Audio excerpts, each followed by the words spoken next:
30 seconds, I still get them to you. Look, this is a la-la budget. We've got low interest rates, great export prices, huge government borrowing, and actually those things are all going to change. We'll be left with no intelligent policy improvements, but a whole lot more debt for the next generation.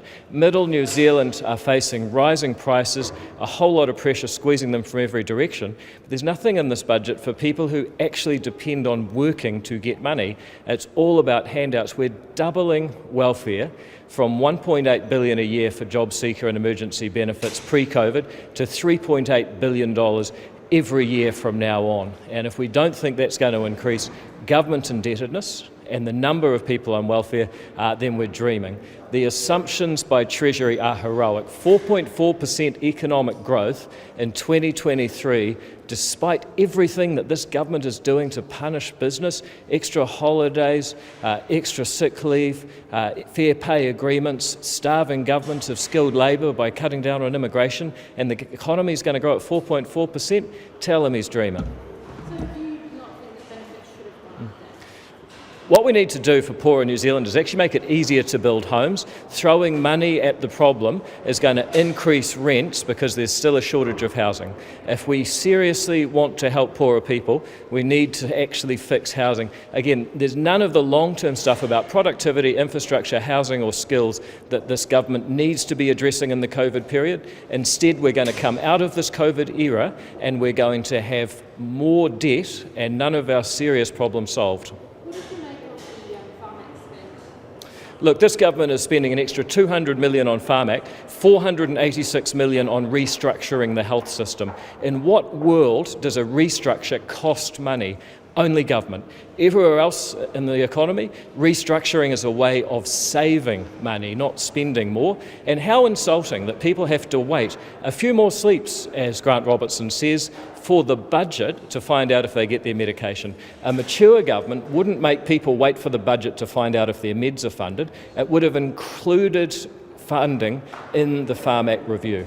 What do you make of this benefit? Won't it stimulate the economy? It'll stimulate inflation, and that's a bad thing. If we want to stimulate the economy, we don't just need spending, we need saving. This whole argument that spending everyone's money is going to boost the economy is short-term thinking. If it leads to inflation, then actually it's going to drive back economic growth.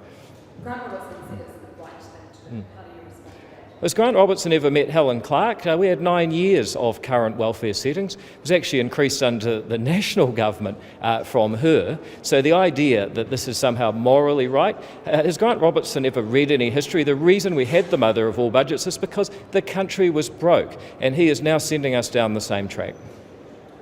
As far as housing goes, when the crackdown on speculators was announced earlier this year, we were told big moves for supply coming. We've got $380 million in private housing. Is it enough? This government's housing policy was a tax policy disguised as a housing policy, and that's why it's had no impact on house prices. It simply made the government a partner in the speculation.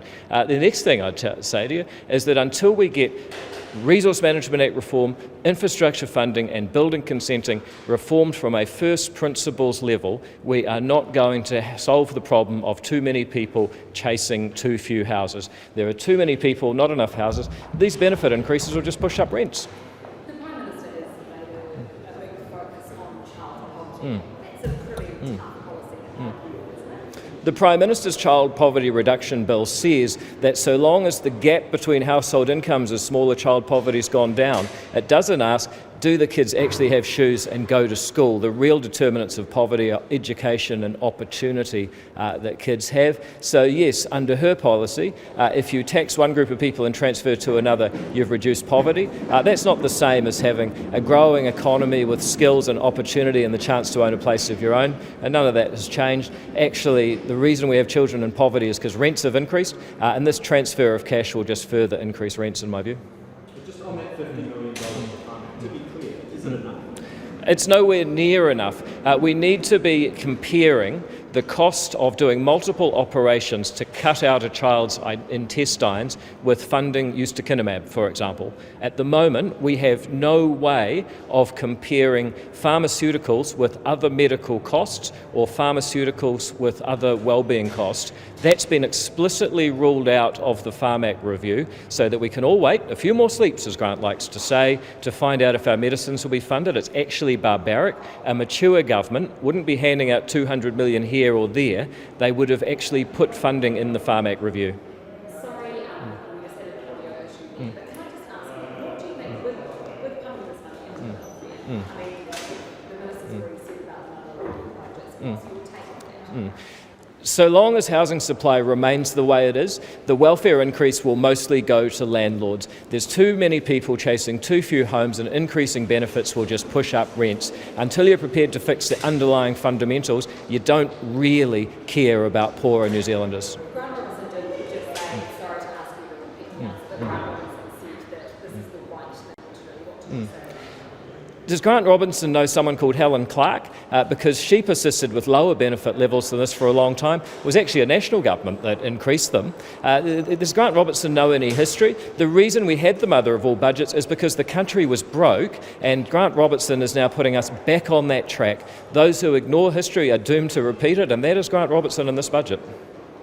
Thank you. Thank you very much, guys. Cheers. No, pleasure. I think